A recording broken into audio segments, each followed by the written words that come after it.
Hello, I trust that you well. Welcome to All is Catholic Corner. In this session, we're going to look at the three biblical popes, that is Pope Peter, Pope Linus, and Pope Clement.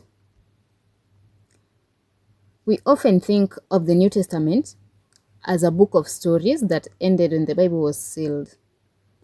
But for the early Christians, the Bible was just the beginning. In the final greetings of St. Paul's letters and the instructions of Jesus, we find the names of the men who would lead the church through its first century of fire and blood. Today, we explore the first, the second, and the fourth popes, that is Peter, Linus, and Clement, and we will examine how they were chosen, the world-altering events of their reigns, their deaths, as well as why your local Catholic parish today is a direct reflection of the order they established 2000 years ago. And we're going to begin with the first pope, that is St. Peter or Pope Peter, also known as the Prince of the Apostles. He was the first pope, and his reign was between the year 30 AD to the year around 64 to 67 AD. And under his scriptural foundation, the book of Matthew, chapter 16, verse 18 to 19, tells us that, "And I tell you that you are Peter, and on this rock I'll build my church, and the gates of the hell will not overcome it. I will give you the keys of the kingdom of heaven. Whatever you bind on earth will be bound in heaven. Whatever you loose on earth will be loosed in heaven." And the book of John, chapter 21, verse 15 to 17, reads, "When they finished eating, Jesus said to Simon Peter, 'Simon, son of John, do you love me more than this?' 'Yes, Lord,' he said. 'You know that I love you.' Jesus said, 'Feed my lambs.' Again, Jesus said, 'Simon, son of John, do you love me?' He answered, 'Yes, Lord, you know that I love you.' Jesus said, 'Take care of my sheep.' The third time he said to him, 'Simon, son of John, do you love me?' Peter was hurt because Jesus asked him the third time, 'Do you love me?' He said, 'Lord, you know all things. You know that I love you.' Jesus said, 'Feed my sheep.' Peter was personally appointed by Jesus Christ. At Caesarea Philippi, Jesus gave him the keys of the kingdom, a role that is equivalent to the royal steward in the Davidic kingdom, that is the kingdom of David. He wasn't just a leader among equals. He was the rock upon which the structural church was built. And let's look at his papacy journey and the major happenings. We have the first one being the Jerusalem era. After Pentecost,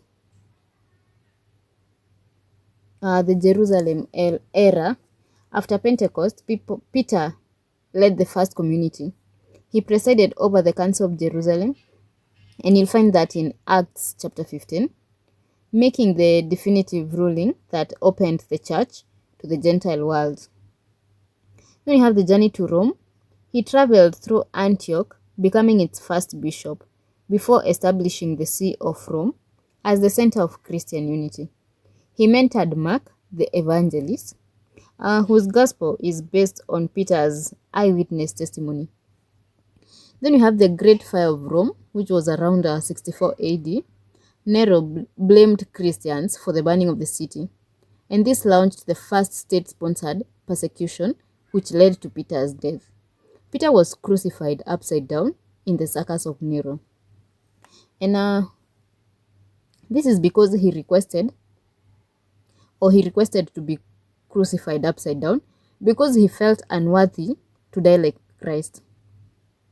He was honored as a saint from the moment of his death, and his feast day is on 29th June.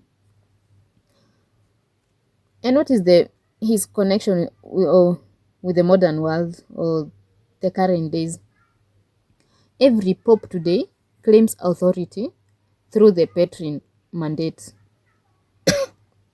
Excuse me. When the pope speaks on faith, he does so from the chair of Peter. That is St. Peter, the Prince of the Apostles and the first Pope. Now let's move on to the second Pope. That is St. Linus, the shadow successor. He was the second Pope, and his reign was between the years 67 AD to 76 AD. And the scriptural foundation in his appointment, you'll find it in the book of 2 Timothy, chapter 4, verse 21, which reads, "Do your best to get here before winter. Eubulus greets you, and so does Pudens, Linus, Claudia, and all brothers and sisters." And how did he become Pope? Irenaeus and Eusebius record that Peter and Paul committed the office of the episcopate to Linus. As Peter's right-hand man in the Roman underground, the community selected him to keep the flame alive after the original apostles were martyred. Under his papacy journey, the post-apostolic vacuum, Linus had to prove the church could survive without the original eyewitnesses. The destruction of Jerusalem, which happened in around 70 AD, that is, during his reign, the Jewish temple was destroyed.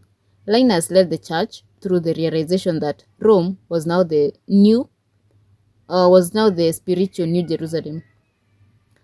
And we have the Linus decree. He formalized liturgical order, decreeing that women should cover their heads in church to maintain dignity and equality in the assembly.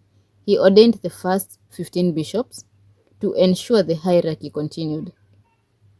Under his death and sainthood, as well as legacy, Linus was traditionally martyred in 76 AD, and he was buried on the Vatican Hill next to Peter.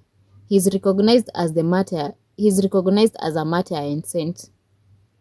And his feast day is on 23rd September. And what is his modern connection? Linus is the first link in the apostolic succession. He is mentioned by the name in the Roman canon, that is the first Eucharistic prayer of the Mass today. Then we have the fourth Pope, that is St. Clement the First, the Apostolic Father. He's the fourth Pope, and his reign was between the years 88 AD to 99 AD. His scriptural foundation and appointment is in Philippians 4, verse 3, which reads, "Yes, and I ask you, my true companion, help these women, since they have contended at my side in the house of the gospel, along with Clement and the rest of my co-workers, whose names are in the book of life." And how did he become Pope? Clement was a disciple of both Peter and Paul. After the reigns of Cletus, that is the third Pope, the Roman clergy elected Clement due to his immense theological wisdom and his direct link to the apostles. His papacy journey and major happenings, we have the Corinthian schism, when a rebellion broke out in the Church of Corinth. Clement intervened. His letter, that is 1 Clement, is the first historical example of the Bishop of Rome exercising authority over another diocese. Then there was establishing church law. He argued that the hierarchy, that is bishop, priests, deacons, was divinely instituted. He brought order and harmony to a church that was at risk of splintering into cults. Under his death and sainthood, Emperor Trajan banished him to Crimea to work in stone quarries. That is, he was exiled. After converting hundreds of prisoners, he was tied to an iron anchor and thrown into the Black Sea. He is honored as one of the great apostolic fathers, and his feast day is on 23rd November. And what is the modern connection?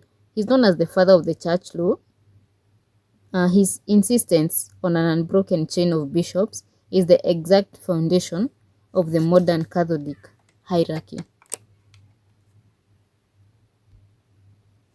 Therefore, we see a pattern. Peter provides the authority, Linus provides the structure, and Clement provides the law. The three men connect the Bible to the modern world. They ensured that when the last apostles died, the church did not die with them. And if you have ever wondered why the church has lasted 2000 years, look no further than the names Paul sent greetings to in his letters, their names in the book of life, and their legacy in every Catholic church on earth. That's the end of our session. Thank you for joining us. Remember to like, share, comment, and don't forget to subscribe. This is All is Catholic Corner. See you in our next session. God bless you.